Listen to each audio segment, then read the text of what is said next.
बार फिर हम पढ़ लेते हैं अघिको वचनलाई हामी फेरि एकचोटि पढ्नेछौँ। मत्ती सुसमाचार उसका 10 अध्याय मत्तीको सुसमाचार त्यसको 10 अध्याय और उसका 24 और 25 वचन का पहला भाग। त्यसको 24 र 25 पदको पहिलो भाग। The disciple is not above his master, nor the servant above his Lord.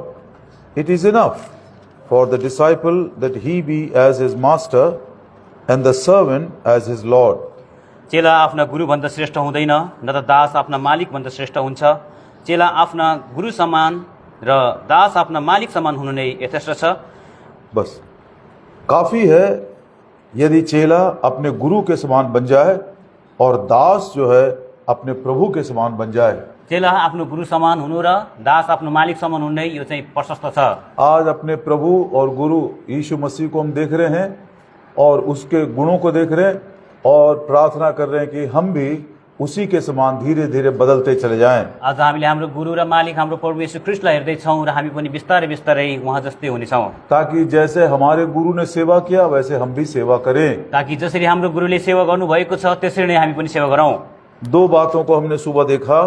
बिहान हामीले दुईटा कुराहरू हेर्यौं। यूहन्ना सुसमाचार यूहन्नाको सुसमाचार 8 अध्यायको और उसके 31 वचन में यूहन्ना सुसमाचार 8:31 प्रभु यीशु ने कहा, यदि तुम मेरे वचन में बने रहोगे तब तुम मेरे चेले सचमुच में बने रहोगे। प्रभु यीशु ख्रीष्टले भन्नुभयो, यदि तिमी मेरो वचनमा रह्यौ भने साच्चै तिमी मेरो चेला हुनेछौ। और सुबह हमने अपने प्रभु को देखा कैसे न केवल वो मंदिर में वचन सुनते थे, लेकिन दिन की शुरुआत भोर को, मेरे ख्याल से उसके 4 भाई थे, कुछ बहनें भी थी, सब जब सो रहे थे उस समय वो उठते थे। हामी बिहान हेर्यौं, उहाँले चाहिँ कुनै मन्दिरमा यस्तो वचन सुन्नु भएको थिएन। मेरो ख्यालमा उहाँका 4 जना दाजुभाइ दिदीबहिनीहरू थिए। उहाँ बिहानै तिनीहरू उठ्नुभन्दा अगाडि उठेर प्रभुसँग कुरा सुन्नुहुन्थ्यो। मॉर्निंग बाय मॉर्निंग वो अपने पिता के चरणों के पास दिन का शुरुआत करते थे। हर बिहान रोज उहाँले आफ्नो पितासँग आफ्नो समय व्यतीत गर्नुहुन्थ्यो। व्यक्तिगत डिवोशन, पर्सनल डिवोशन उनका एक डेली रूटीन था। व्यक्तिगत मनन गर्ने उहाँको एउटा दैनिक तालिम थियो, तालिका थियो। इसलिए हमें भी ये अभ्यास करना प्रियो, ये मॉर्निंग डिवोशन या पर्सनल डिवोशन के, प्राइवेट डिवोशन के विषय में कोई भी हमें लापरवाही नहीं दिखाना है। यसकारण प्रियहरू, हामी पनि बिहानको हाम्रो एकदमै व्यक्तिगत प्रभुसँगको समय बिताई यसलाई चाहिँ हामीले लापरवाही गर्नु हुँदैन। जितना ज्यादा प्रभु के साथ हम अपना व्यक्तिगत समय बिताएंगे उतना ही ज्यादा हमारे स्वभाव में परिवर्तन आता जाएगा। जति हामी हाम्रो व्यक्तिगत जीवन प्रभुको साथमा हामी बिताउँछौँ त्यति नै हाम्रो स्वभावमा परिवर्तन आउँदछ। उतना ही ज्यादा उस काम को पूरा करने के लिए प्रभु हमें तैयार करेगा जिस काम के लिए उसने हमको चुना है।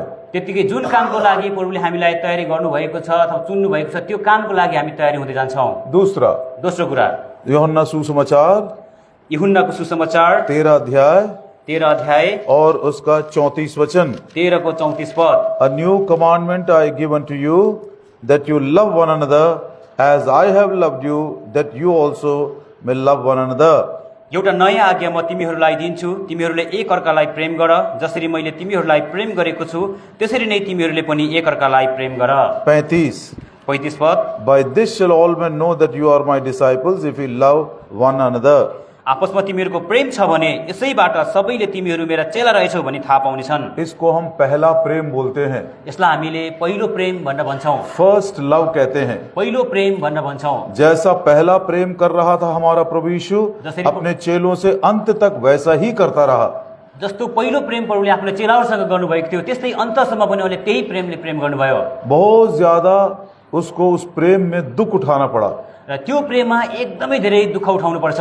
और फिर भी वो उनसे प्रेम करता रहा। र फेरि पनि तिनीहरूसँग उहाँले प्रेम गर्नुभयो। वैसे ही हम भी प्रियो, कई लोगों ने हमको दुखी किया है, लेकिन फिर भी हम उनसे वैसा ही प्रेम कर सकें जैसा पहला हम उनसे करते थे। इसलिए प्रियहरू, हामीलाई पनि हामी कति कुरामा हामी दुखी हुन्छौँ, दुखी बनाएका हुन्छौँ, त्यही प्रकारले नै हामीले हाम्रो त्यो प्रेम सबैलाई गर्न सक्नुपर्छ। अब एक तीसरा गुण, अब तेस्रो गुण, जैसे सुबह हमने सुना था, जस्तो हामीले बिहान सुन्दै थियौँ, कैरेक्टरिस्टिक्स ऑफ द डिसाइपल्स, र यो चेलाहरूको गुण, और उसके बाद कॉस्ट ऑफ डिसाइपलशिप, र त्यसपछि यो चेलापनको मूल्य।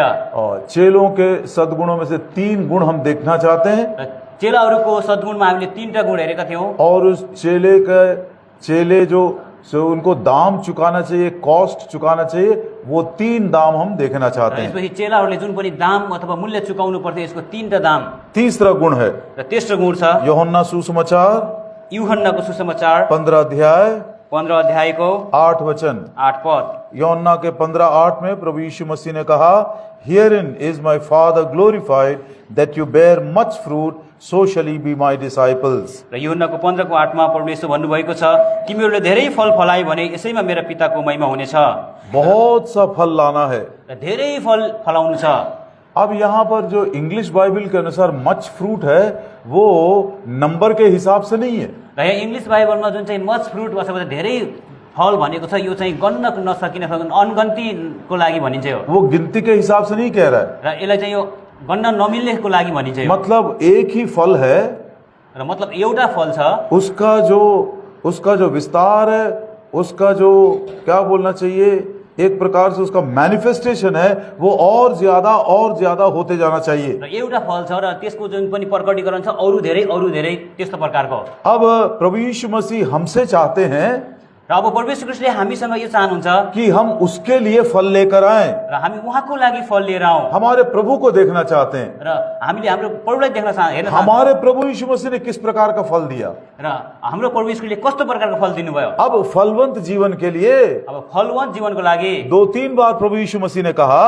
2-3टा कुरा परमेश्वरले भन्नुभयो। 4 वचन में देखते हैं, र 4 पदमा हामी हेर्छौँ, abide in you, I in you, र ममा रहौ अनि म तिमीहरूमा, मैं तुम में रहूंगा और तुम मुझ में रहो, तिमी ममा रहौ अनि म तिमीमा रहन्छु, नहीं तो तुम फल नहीं ला सकते। न त तिमीले फल ल्याउन सक्दैनौ। फिर से प्रभु कहते 5 वचन में, फेरि 5 पदमा प्रभुले भन्नुहुन्छ, जो मुझ में रहता है और मैं उसमें रहता हूँ। जो ममा रहन्छ म उसमा रहन्छु। ये विचार को ध्यान दीजिएगा। यो कुरालाई एकदम ध्यान दिनुहोस्। यदि हम फल लाना चाहते हैं, यदि हामीले फल ल्याउन चाहन्छौँ भने प्रभु ने उसका तरीका बता दिया, र परमेश्वर कृष्णले यसको तरिका बताउनु भएको छ। तुम मुझ में रहो और मैं तुम में रहूंगा। तिमी ममा रहौ अनि म तिमीमा रहन्छु। इसको समझना भी मुश्किल है, यसलाई बुझ्न पनि गाह्रो छ। लेकिन एक छोटा सा उदाहरण है। र एउटा सानो उदाहरण, हाँ, अपने कुआं को कितने लोगों ने देखा, कुआं से कितने लोगों ने पानी निकाला। तपाईँले यिनीहरूको त्यो कुवालाई कतिजनाले देख्नु भएको छ। अब बाल्टी जब पानी निकालने के लिए डालते हैं, र जब बाल्टीका पानी निकाल्नको लागि हालिन्छ, बाल्टी पानी में है और पानी भी बाल्टी में है, र समझ आ रहा है? पानीमा हुन्छ र पानी बाल्टीमा हुन्छ। बुझ्दै हुनुहुन्छ?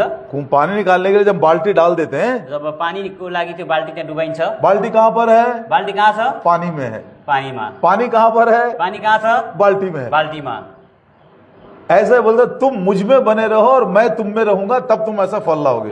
यसको मतलब चाहिँ तिमी ममा बन अनि म तिमीमा, अनि यसको बातमा चाहिँ फल ल्याउने कुरा। प्रभु यीशु मसीह अपने बारे में कहते हैं, परमेश्वरले आफ्नो बारेमा भन्नुहुन्छ। यूहन्ना सुसमाचार यूहन्ना सुसमाचार 17 अध्याय 17 अध्याय 21 वचन। 21 पद। यूहन्ना 17 के 21 में प्रभु यीशु मसीह कहते हैं, that they all may be one as thou Father art in me and I in thee। र तिनीहरू सबै एक हुन्, जसरी पिता तपाईँ ममा हुनुहुन्छ र म तपाईँमा, त्यसरी नै तिनीहरू पनि हामीमा एक हुन्। हे पिता, जैसा तू मुझ में है और मैं तेरे में हूँ। हे पिता, जसरी तपाईँ ममा हुनुहुन्छ अनि म तपाईँमा छु। और तो एक और बार 22 में कहता है, र 22 मा भन्छ, and the glory which thou gavest me I have given them, that they may be one even as we are one। अनि जसरी हामी एक छौँ त्यसरी नै तिनीहरू पनि एक हुन् भनेर तपाईँले मलाई दिनुभएको महिमा मैले तिनीहरूलाई दिएको छु। कितना सुंदर ये प्रोत्साहन हमारे लिए। कस्तो राम्रो कुरा हाम्रो लागि प्रोत्साहनको कुरा छ। प्रभु यीशु मसीह खुद परमेश्वर है। परमेश्वर क्रिस्ट वास्तविक परमेश्वर हुनुहुन्छ।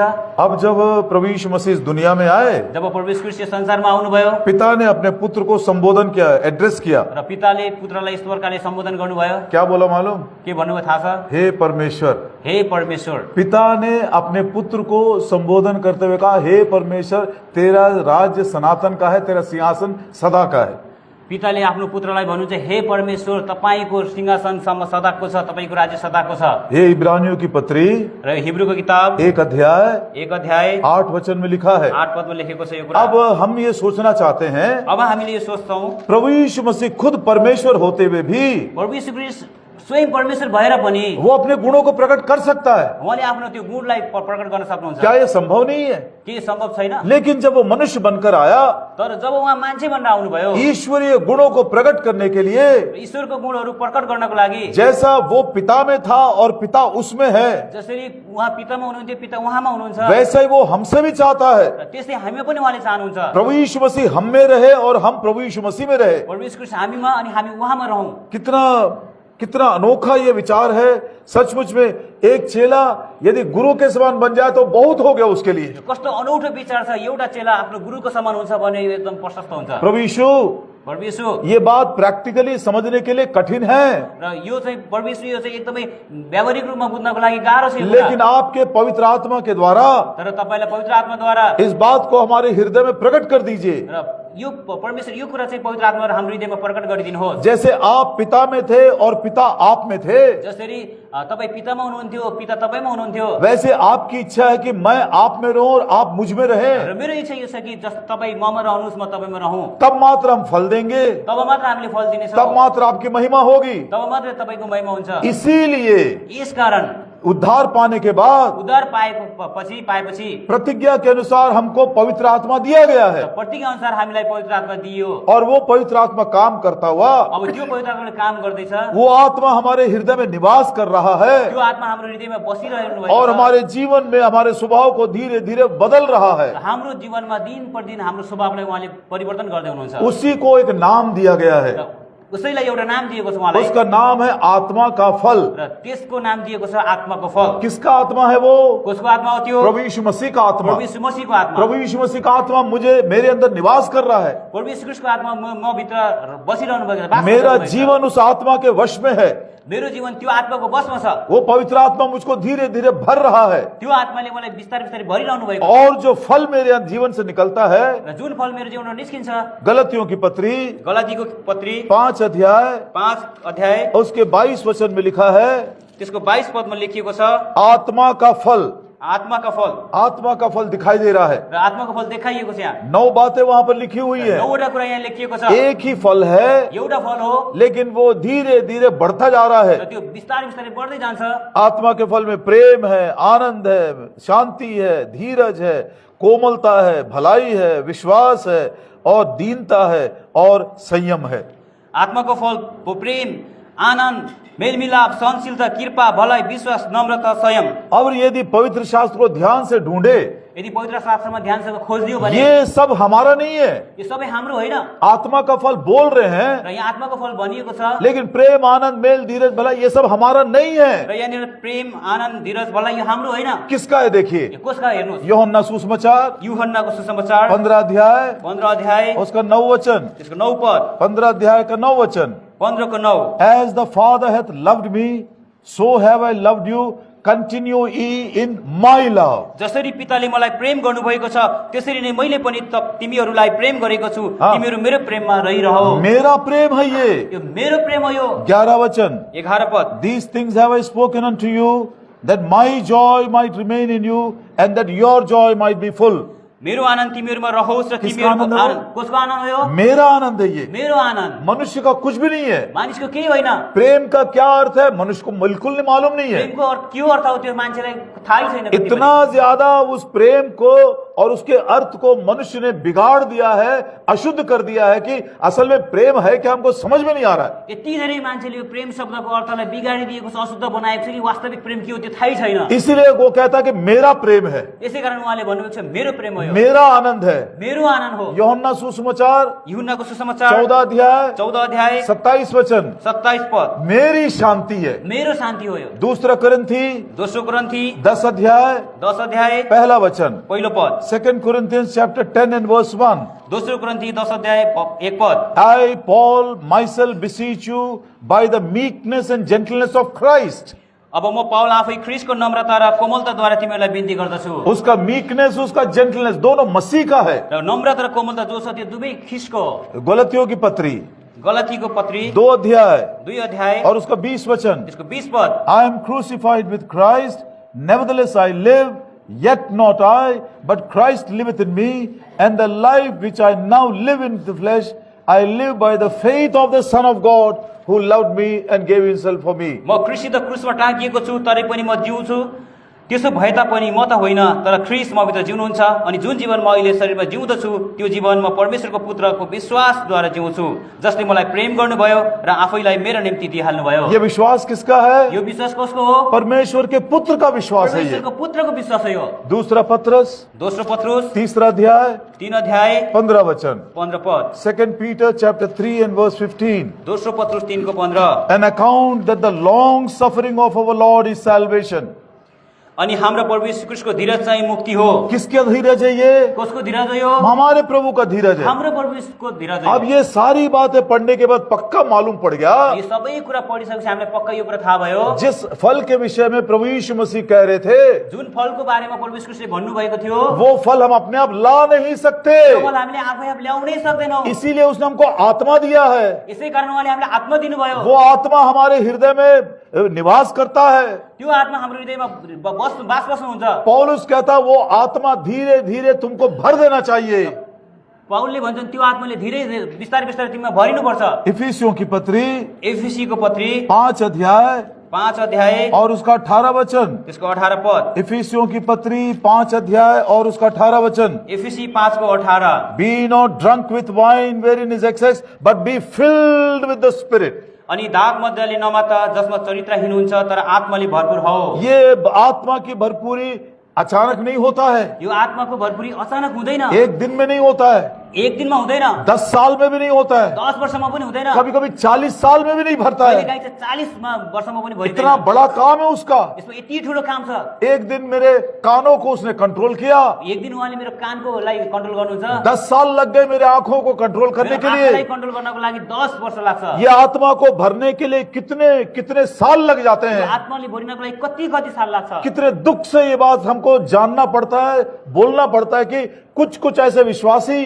प्रतिज्ञा के अनुसार पवित्र आत्मा पाने के बाद भी 40-40 साल तक शरीर के अनुसार जीवन बिताते एकदम हैं। हामी दुःख साथ यो भन्नुपर्छ, कति विश्वासीहरू 40-40 वर्ष जिउँदासम्म पनि यो प्रकारले उनीहरुमा चाहिँ आत्माले भरेको हुनुहुँदैन। इसीलिए प्रियो आज हम ये प्रार्थना करना चाहते हैं, यसकारण प्रियहरू आज हामीले यो प्रार्थना गर्न चाहन्छौँ। हे प्रभु जी, हे प्रभु जी, जैसा तू पिता में था जसरी तपाईँ पितामा हुनुहुन्थ्यो और पिता तुझ में था, र पिता तपाईमा हुनुहुन्थ्यो, आपकी इच्छा कि हम भी तुझ में बने रहें, तपाईको इच्छा यो छ कि हामी पनि तपाईमा बनिरहौँ। ये बड़ा मुश्किल होता है। यो एकदम कठिन छ। इसीलिए आपने प्रतिज्ञा के अनुसार पवित्र आत्मा दिए हैं। यसै कारण तपाईले आफ्नो प्रतिज्ञा अनुसार पवित्र आत्मा दिनुभएको छ। अब वो पवित्र आत्मा हमारे अंदर निवास कर रहा है। अब त्यो पवित्र आत्मा हामी भित्र बसिरहनु भएको छ। जब जब वो पवित्र आत्मा बातें करता है, जब जब त्यो पवित्र आत्माले बात गर्नुहुन्छ, प्रभु जी उसकी बात को अनसुनी ना करें, प्रभुजी त्यो आवाजलाई उहाँको कुरालाई हामीले अनसुनी नगरौँ, हमारे हृदय को कठोर ना करें। हाम्रो हृदयलाई कठोर नपारौँ। इब्रानियों की पत्री हिब्रूको पत्री उसका 3 अध्याय 3 अध्याय और उसका पढ़ते हैं 7 वचन। हिब्रू 3 को 7 हामीले पढ्दैछौँ। Wherefore as the Holy Ghost said, today if you will hear his voice, harden not your hearts. 7 पद, जसरी पवित्र आत्मा भन्नुहुन्छ आज तिमीहरूले उहाँको बाणी सुन्यौ भने हृदय कठोर नपार। पवित्र आत्मा बोलता रहता है, पवित्र आत्माले बोलिरहनुहुन्छ, उसको दुखी नहीं करना है, उसलाई उहाँलाई दुखित तुलाउनु हुँदैन, पवित्र आत्मा को बुझाना नहीं है, पवित्र आत्मालाई निभाउनु हुँदैन, हृदय को कठोर नहीं करना है, हृदयलाई कठोर गर्नु हुँदैन। वो धीमी मीठी वाणी को हमें सुनते रहना है। मैले मधुर मिठो आवाजको हामीले सुनिरहनु पर्छ। और तब वो आत्मा जो हमारे जीवन में धीरे धीरे भरता जा रहा है, अपने वश में हमको लेकर आ रहा है, प्रभु यीशु मसीह के स्वभाव को, उसके फल को हमारे जीवन में प्रकट करेगा। तब त्यो आत्मा जसले हामीलाई बिस्तारै बिस्तारै भर्नुहुन्छ र हामीलाई चाहिँ प्रभु यीशु ख्रीष्टको स्वरूपमा ढालेर त्यो फल हामीबाट लिन चाहनुहुन्छ। मच फ्रूट का यही मतलब है। र धेरै फलको अर्थ यही हो। ये आत्मा का फल जो है, यो आत्माको फल जुन छ, प्रभु यीशु मसीह का प्रेम, प्रभु यीशु ख्रीष्टको प्रेम, प्रभु यीशु मसीह का आनंद, प्रभु यीशु मसीहको आनन्द, प्रभु यीशु मसीह की शांति, प्रभु यीशु मसीहको शान्ति, प्रभु यीशु मसीह की कोमलता, प्रभु यीशु मसीहको कोमलता, प्रभु यीशु मसीह की दीनता, प्रभु यीशु मसीहको दीनता, प्रभु यीशु मसीह का विश्वास, प्रभु यीशु मसीहको विश्वास कुछ भी हमारा नहीं है, कुनै पनि हाम्रो होइन, सब उसी का है, सबै उहाँको हो। उसके स्वभाव को प्रकट करने के लिए। उहाँको स्वभावलाई प्रकट गर्नको लागि बस यहीं पर हम छोड़ देते हैं इसको। हामीले यसलाई यही छोड्छौँ। वही पवित्र आत्मा की आवाज को हम नहीं सुनेंगे, उसके वश में यदि हम नहीं आएंगे प्रियो, ये फल हमारे जीवन में दिखाई भी नहीं देगा। यो पवित्र आत्माको आवाज हामीले सुनेनौँ र उहाँको बसमा हामी आएनौँ भने यो फल हामीमा देखिँदैन। हम अपने प्रयास से इसको प्रकट भी नहीं कर सकते। हामी आफ्नो प्रयासले यसलाई हामीले प्रकट गर्न सक्दैनौँ। क्यों? प्रभु यीशु मसीह ने कहा, किनभने प्रभु यीशुले भन्नुभयो, माई जॉय, मेरो आनन्द, माई लव, मेरो प्रेम, माई पीस, मेरो शान्ति। प्रभु दया करे इस रीति से प्रभुले यो प्रकारले हामीलाई दया गर्नुभएको होस्। हम प्रभु में बने रहें, उसके आत्मा की आवाज सुनते रहें और वो आत्मा धीरे धीरे हमारे अंदर प्रभु यीशु मसीह का ये स्वभाव प्रकट करता जाए। हामी बिस्तारै बिस्तारै प्रभुको आवाज सुन्दै यो आत्माले भरिँदै हामी उहाँको स्वरूपमा एक प्रकार ढालिँदै जाउँ। आत्मा के द्वारा आत्मा का फल, आत्माको द्वारा आत्माको फल। और उसके बाद जब हम सेवा करेंगे आत्माओं को जीतकर हम प्रभु के घर में ला सकते हैं। त्यसपछि जब हामीले सेवा गर्दछौँ त्यो आत्माको द्वारा आत्मालाई जितेर प्रभुको घरमा हामी ल्याउँछौँ। प्रियो, उसके आत्मा की आवाज को जब सुनते हैं तो अपने हृदय को कठोर ना करें। र प्रियहरू, जब पवित्र आत्माको यो आवाज सुन्छौँ त्यति बेला हामीले हाम्रो हृदय कठोर नपारौँ। ये इस्राएल के इतिहास में भी हम देख सकते हैं। यो इजरायलको इतिहासमा पनि हामी देख्छौँ। प्रभु हम पर अनुग्रह करे। प्रभुले हामीमाथि अनुग्रह गर्नुभएको होस्। अब चेले जो बनते हैं उनको 3 दाम चुकाने पड़ते हैं। अब चेला जो बन्दैछन् उनीहरूले बन्छन् तिनीहरूले 3टा मूल्य अथवा दाम चुकाउनुपर्छ। इतना आसान नहीं है, त्यति कठिन होइन यो। और वो दाम प्रभु यीशु मसीह ने भी चुकाया है। त्यो दाम प्रभु यीशु ख्रीष्टले पनि चुकाउनु भयो। जैसे हमारा प्रभु, हमारा गुरु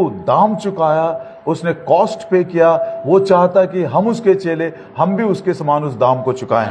जसरी हाम्रो प्रभुले त्यो मूल्य चुकाउनु भयो, दाम चुकाउनु भयो, हामी पनि उहाँको चेला बन्न त्यो दाम हामीले चुकाउनु पर्छ। पहला पहिलो लूका सुसमाचार लुकाको सुसमाचार 14 अध्याय 14 अध्याय और उसका 26 वचन।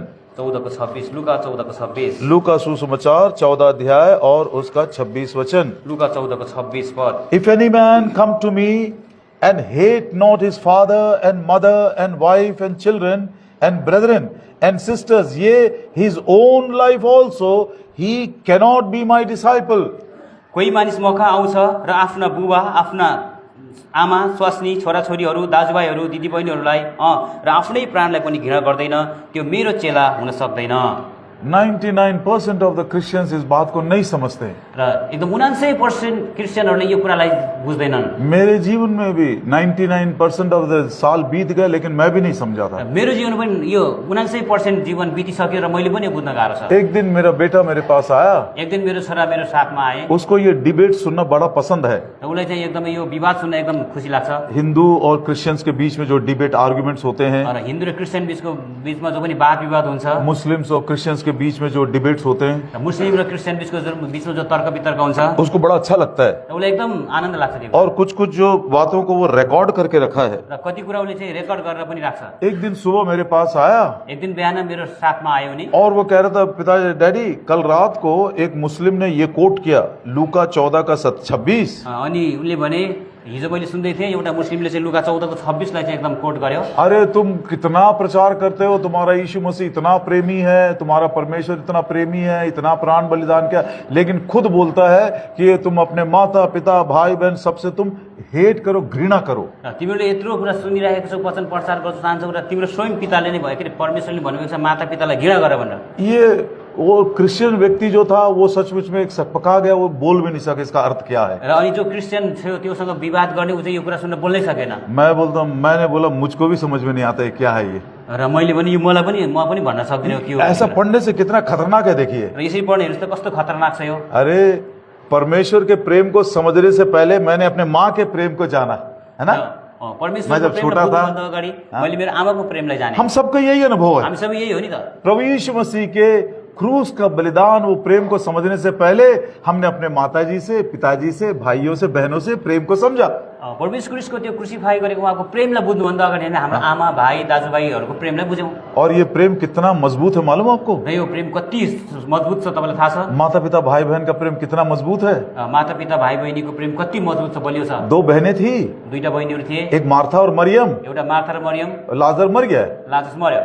और जब 4 दिनों के बाद मालूम पड़ा, जब 4 दिनको पछि थाहा भयो प्रभु यीशु मसीह आए हैं, परमेश्वर कृष्ण आउँदै हुनुहुन्छ, मार्था दौड़कर चली गई। मार्था दौडेर उनलाई भेट्न जान्छ। मरियम कहाँ पर है? मरियम कहाँ थिइन्? घर में ही बैठी है, घरमै बसिरहिन्। वो दुखी हो गई है। उनी दुखी भइन्। मेरा भाई मर गया, मेरो भाइ मर्यो, मेरा भाई मर गया, मेरो भाइ मर्यो। मैं खबर भेजी थी लेकिन तू नहीं आया। मैले खबर पठाएको थिएँ तर तपाईँ आउनु भएन। देखिए घर के संबंधियों का प्रेम कितना मजबूत होता है कि थोड़े समय के लिए मेरी बैकस्लाइड भी हो गई। र हेर्नुस् घरको यो प्रेम कस्तो कुरा हुन्छ, थोरै कुराले गर्दा उनी केही समयको लागि उनी ब्याकस्लाइड त पछि हटिन्। दाऊद को देखिए, दाऊदलाई हेर्नुस्, अब्सलोम ने कितना बुराई किया, अब्सलोमले कति नराम्रो काम गर्यो। अपने पिताजी को यरूशलेम से निकाल दिया, आफ्नो पितालाई यरूशलेमदेखि निकालिदिए, सिंहासन से निकाल निकाल दिया, सिंहासनदेखि निकाल्यो, इतनी निंदा किया उसका। कति निन्दा गर्यो उनको। अब दाऊद बेचारा नंगे पांव वो जैतून के पहाड़ के ऊपर चढ़ता जा रहा है। दाउद बिचारा खाली खुट्टै त्यो जैतून पहाडमा चढे। थोड़े दिनों के बाद केही दिनपछि दाऊद वापस आया। दाउद फर्केर आए अब्सलोम के लिए ऐसा वो रो रहा है, र अब्सलोमको लागि यस्तो प्रकारले रोए, हे मेरे बेटे अब्सलोम, हे मेरो छोरा अब्सलोम, मैं मर गया होता तो कितना अच्छा रहता। म मरेको भए त कस्तो उत्तम हुन्थ्यो। ये उस लड़के के लिए प्रेम देखकर योआब का मन में इतना ज्यादा गुस्सा आया। र यो केटाप्रतिको प्रेम देखेर योआबको मनमा यस्तो प्रकारको रिस उठ्यो। वो क्या बोलता है मालूम? उनले के भन्छन् थाहा छ? अरे तू ऐसा जता रहा है कि हम तेरे शत्रु हैं और वो ही तेरा मित्र है। तपाईले यो कुरा जनाइराख्नु भएको छ कि ऊ चाहिँ तपाईको मित्र, हामी चाहिँ शत्रु। मेरा बोलने का अर्थ क्या मालूम? यसको म भन्नुको अर्थ के बुझ्नुभयो? हमारे घर के जो माता पिता भाई बहन है ना, उसका संबंध बहुत स्ट्रांग होता है, इतनी आसानी से टूटता नहीं है वो। र हाम्रो घरमा हाम्रो माता पिता दाजुभाइको सम्बन्ध यस्तो बलियो हुन्छ, साधारण प्रकारले त्यो तोडिँदैन। उन्हीं को याद करके प्रभु यीशु मसीह बोलता है, यदि तू उनसे घृणा नहीं करेगा तो मेरा चेला बन नहीं सकता। र यही कुरालाई याद गर्दै प्रभुले भन्नुहुन्छ, यदि तिमीले त्यो कुरालाई चाहिँ तिनीहरूलाई चाहिँ घृणा गर्दैनौ भने तिमी मेरो चेला हुन सक्दैनौ। मैं भी प्रभु से पूछना चाहता हूँ, म पनि प्रभुसँग सोध्न चाहन्छु, उससे प्रश्न करने के लिए नहीं, त्यो प्रश्न गर्नको लागि होइन, जानने के लिए। जान्नको लागि। क्या प्रभु यीशु मसीह आपने भी ऐसा ही प्रेम किए थे? के प्रभु यीशु ख्रीष्ट तपाईले यस्तै प्रेम गर्नुभएको थियो? क्या आपने भी इतना बड़ा दाम चुकाए के हैं? तपाईले पनि यति ठुलो त्यो मूल्य चुकाउनु भयो? आप पवित्र शास्त्र में पढ़कर दंग रह जाएंगे। र तपाई पवित्र शास्त्रबाट छक्क पर्नुहुन्छ। जिस प्रकार का प्रेम वो हमसे चाह रहा है, वैसा ही प्रेम प्रभु यीशु मसीह ने भी प्रकट किया। र जस्तो प्रेम हामीबाट उहाँले चाहनु भएको थियो त्यस्तै उहाँले प्रकट पनि गर्नुभयो। नीति वचन की किताब हितोपदेशको किताब 8 अध्याय, 8 अध्याय, ये प्रोवर्ब्स 8 अध्याय जो है ये विजडम के बारे में लिखा हुआ है। यो हितोपदेश 8 अध्याय जो छ यो चाहिँ एकदम बुद्धिको बारेमा लेखिएको छ। ये विजडम जो है हमारे परमेश्वर का एक बहुत बड़ा गुण है, it's an attribute of God. यो चाहिँ प्रभुको एकदम ठुलो गुणको बारेमा लेखिएको छ यहाँ। और ना केवल ये एट्रीब्यूट है, लेकिन प्रभु यीशु मसीह का एक पर्सनालिटी भी है, वो it is a personification of Jesus Christ. यो चाहिँ एकदमै परमेश्वरको गुण मात्र होइन, परमेश्वर ख्रीष्टको यो चाहिँ व्यक्तित्व पनि हो। तो जब जब हम विजडम की बात करते हैं, जब जब हामी बुद्धिको कुरा गर्छौं, ये परमेश्वर का बहुत ही बड़ा सद्गुण भी है र यो परमेश्वरको ठुलो सद्गुण पनि हो, और हमारे प्रभु यीशु मसीह का एक बहुत बड़ा स्वरूप भी है वो। र परमेश्वर ख्रीष्टको एउटा ठुलो स्वरूप पनि हो। अब उसके बारे में पढ़ते हैं। अब उहाँको बारेमा हामी नीति पढ्छौं। वचन हितोपदेश 8 अध्याय 8 अध्याय 30 वचन। 30 पद। Then I was by him as one brought up with him. I was daily his delight, rejoicing always before him. तब म एक निपुण कारिगरको रूपमा उहाँकै छेउमा थिएँ अनि हरेक दिन म उहाँको प्रसन्नता थिए, उहाँको सामु म सदैव आनन्दित रहन्थे। स्वर्ग में प्रभु यीशु मसीह जब निवास करते थे, स्वर्गमा जब परमेश्वर निवास बास गर्नुहुन्थ्यो, मतलब उन दिनों में यीशु नाम नहीं था उनका, त्यो समय उहाँको यीशु नाम थिएन, लेकिन सनातन से वो उनके पुत्र हैं। तर उहाँ चाहिँ सनातनदेखि उहाँको पुत्र हुनुहुन्थ्यो। स्वर्ग में परमेश्वर पिता की प्रसन्नता कौन है? स्वर्गमा परमेश्वर पिताको प्रसन्नता के थियो? प्रभु यीशु मसीह थे। परमेश्वर कृष्ण वो खुद बोल रहे हैं, यो उहाँले यो भन्दै हुनुहुन्छ, I was daily his delight. म सदैव उहाँको प्रसन्नता थिएँ। मुझको देखकर ही पिता प्रसन्न रहते थे। मलाई देखेर पिता प्रसन्न हुनुहुन्थ्यो। परमेश्वर के पास क्या नहीं है? परमेश्वरको साथमा के छ? सारा स्वर्ग उसी का है, सबै स्वर्ग उहाँको हो, सारा पृथ्वी उसी का है, सबै पृथ्वी उहाँको हो, सारा महिमा उसी का है, सारा महिमा उहाँको हो, सब भंडार उसी के सबै हैं, भण्डारहरू उहाँकै हुन्, लाखों करोड़ों स्वर्गदूतों की सेवा उसी की है, लाखौं करोडौं स्वर्गदूत उहाँकै सेवा गर्दछन्, जीवन उसी में है। जीवन उहाँमै छ। लेकिन किसी भी बात से परमेश्वर पिता को प्रसन्नता नहीं मिलती थी। र यी कुनै कुराले पनि पिता परमेश्वरको प्रशंसा जब जब अपने पुत्र को देखता था, जब उहाँले आफ्नो पुत्रलाई देख्नुहुन्थ्यो, हर रोज वही उसकी प्रसन्नता था। र हरेक दिन उहाँको प्रसन्नता त्यही थियो। अब प्रभु यीशु मसीह को देखिए, अब परमेश्वरलाई हेर्नुहोस्, 31 वचन। 31 पद। Rejoicing in the habitable part of the earth, my delights were with the sons of men. उहाँको पृथ्वीको बस्न लायकको भागसँग म आनन्दित थिएँ अनि मेरो प्रसन्नता मानिसका सन्तानहरूसँग थियो। पिता की प्रसन्नता कौन है? पिताको प्रसन्नता को थियो? उसका बेटा है। उहाँको पुत्र। और उसके बेटे की प्रसन्नता कौन है? उहाँको पुत्रको प्रसन्नता को थियो? आप और मैं जैसे निकम्मे लोग। तपाईँ र म जस्तो निकम्मा व्यक्तिहरू क्या बोलेंगे अभी? अब के भन्नुहुन्छ? प्रभु यीशु मसीह ने प्रभु यीशु ख्रीष्टले अपने पिता से ज्यादा आफ्नो पिताको भन्दा पनि धेरै मुझ जैसे पापी से प्रेम किया। म जस्तो पापीलाई प्रेम गर्नुहुन्छ। अपने पिता से ज्यादा आफ्नो पितालाई भन्दा भन्दा पनि क्या नहीं पाया उसने अपने पिता से? पिताबाट उहाँले के पाउनु भयो? यूहन्ना कहता है यूहन्नाले भन्छन् पिता ने अपने पुत्र से प्रेम करके सब कुछ उसको दे दिया।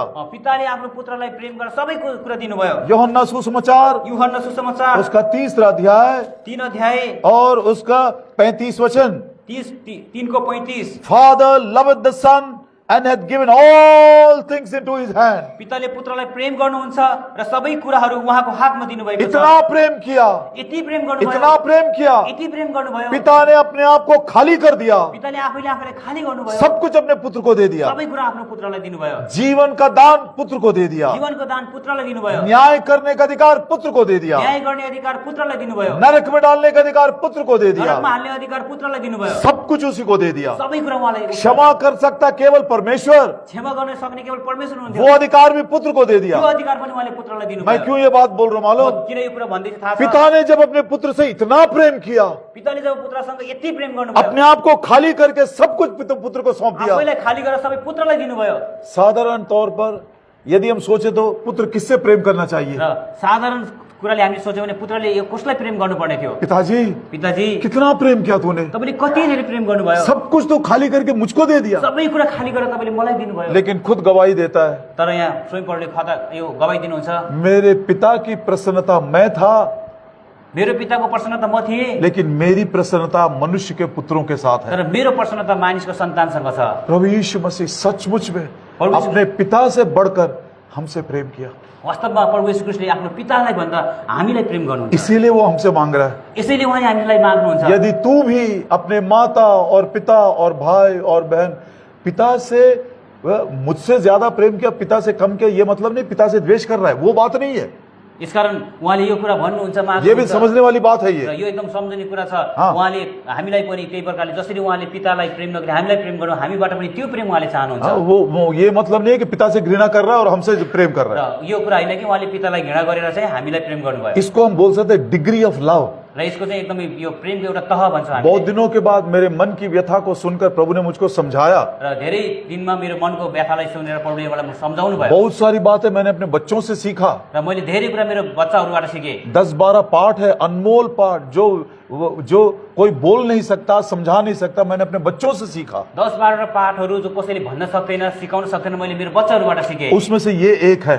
त्यसबाट यो एउटा मेरे हो। बेटे ने पूछा, र मेरो छोराले सोध्यो, पिताजी इसका मीनिंग क्या है? पिताजी यसको अर्थ के हो? How can I hate you? अनि कसरी मैले तपाईँलाई घृणा गर्न सक्छु? How can I hate mummy? मैले मम्मीलाई कसरी घृणा गर्न सक्छु? प्रभु यीशु मसीह ने क्या बोला, इसका अर्थ क्या है? प्रभु येशू ख्रीष्टले के भन्नु, यसको अर्थ के हो? बहुत दिनों के बाद धेरै दिनको पछि एक दिन मैं जब घर पहुंचा, एक दिन जब म घरमा पुगेँ, मेरी मिसेस बोल रही थी, मेरो श्रीमतीले भन्दै हुनुहुन्थ्यो, बी वेरी केयरफुल, एकदम ध्यान, एकदम होशियार रहनुहोस्, तुम ध्यान देना, तपाईँले ध्यान दिनुहोस्। जोशुआ इज सेइंग जोसुवाले भन्दैछ, डैडी हेट्स मी। ड्याडीले मलाई घृणा गर्नुहुन्छ। मैं इतना दुखी हो गया, म यति दुखी भएँ। मेरा एक ही बेटा है, मेरो एउटै छोरा छ, मैं क्यों उसको हेट करूंगा? मैले किन उसलाई घृणा गर्ने? उसने क्यों ऐसा बोला मालूम? उसले किन यस्तो भने थाहा छ? मेरी एक बेटी भी है, मेरो एउटा छोरी पनि छ। बस एक बेटा एक बेटी। मेरो एउटा छोरा एउटा छोरी। मेरी बेटी बड़ी है, मेरो छोरी ठुली छन्। 8 सालों के बाद प्रभु ने मुझको दिया। र 8 वर्षपछि प्रभुले मलाई दिनुभयो। मैं उससे थोड़ा प्रेम करता हूँ, म उसलाई चाहिँ थोरै प्रेम गर्छु, थोड़ा ज्यादा। थोरै बस केही बढी। कितना ज्यादा? कति बढी? इतना ज्यादा। एकदम सानो थोरै। जब वो दोनों लड़ाई करते हैं ना, जब ती दुईटै लडाईँ गर्छन् नि, तो मैं उसको बोलता हूँ, र मैले भन्छु, अरे तू लड़का है, ए तिमी केटा हौ, क्यों इतना हाथ उठाता किन है? यसरी हात उठाउँछौ? वो लड़की है ऊ चाहिँ छोरी हो, और वो बड़ी है। ऊ ठुली पनि हो। जो दोनों जब लड़ते हैं उस समय यदि मैं अपनी बेटी को इतना सा सपोर्ट किया तो बोलता डैडी हेट्स मी।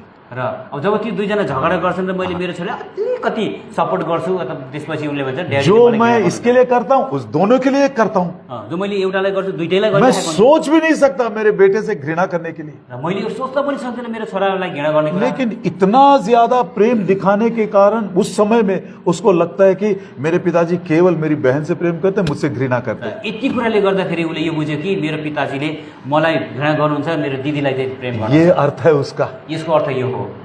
समय जब आएगा र समय जब आउनेछ, हमारे प्रभु के लिए इतना थोड़ा प्रेम ज्यादा। हाम्रो प्रभुको लागि यति थोरै प्रेम। ऐसे कई संदर्भ आए हमारे जीवन में, यस्ता कति कुराहरू हाम्रो जीवनमा आए, और मेरो जीवनमा आए। विशेष करके जो सेवा करते हैं, विशेष गरी जो सेवा गर्दै हुनुहुन्छ, जो सेवा करते हैं उनका भी अनुभव होगा। कई बार ऐसे निर्णय लेना पड़ता है जब अपने पत्नी से अपने बच्चों से, अपने माता पिता से इतना ज्यादा प्रभु को प्रथम स्थान देना पड़ता है। विशेष गरी सेवा गर्नेहरू हाँ, जसले सेवा करने गर्नुहुन्छ, वालों को। उहाँहरूलाई आफ्नो पत्नीको भन्दा, माता पिताको भन्दा केही बढी प्रेम चाहिँ प्रभुलाई गर्नुपर्ने परिस्थिति आयो। भाई बक्सिंग के दिनों में भाइ भक्त सिंहको दिनहरूमा आपको मालूम है तबला देवदानम करके एक भाई थे, तबला देवनाम एकजना भाइ हुनुहुन्थ्यो। अभी उनका लड़का जोसेफ आनंद राज बैंगलोर में सेवा करता है। अहिले पनि उहाँको जोसेफ आनन्द भन्ने बेङ्गलोरमा सेवा गर्नुहुन्छ। सुबह शादी हुई, हिजो बिहान बिहा भयो। मतलब जोसेफ के पिताजी तबला देवदानम की शादी हुई, त्यो जोजोको पिता तबला देवनामको बिहा भयो, उसकी शादी हुई। उसको बिहा भयो। शाम के दिन भाई बक्सिंग टीम को लेकर कैंपेन में जा रहे थे। र बेलुका चाहिँ अब तिनलाई लिएर चाहिँ भाइ भक्सिङ क्याम्पमा जानुभयो। जाते जाते उसने यही बोला, जाँदा जाँदा यो भन्नुभयो उहाँले, देवदानम प्लीज कम विथ अस। देवदानम हामीसँग आओस्। सुबह ही शादी हुई उसकी, बिहानै बिहा भएको छ। 15 दिन के बाद घर आया। 15 दिनपछि बल्ल घर आयो। सोच सकते हैं आप इसको? तपाईँले सोध्न सक्नुहुन्छ यो कुरा?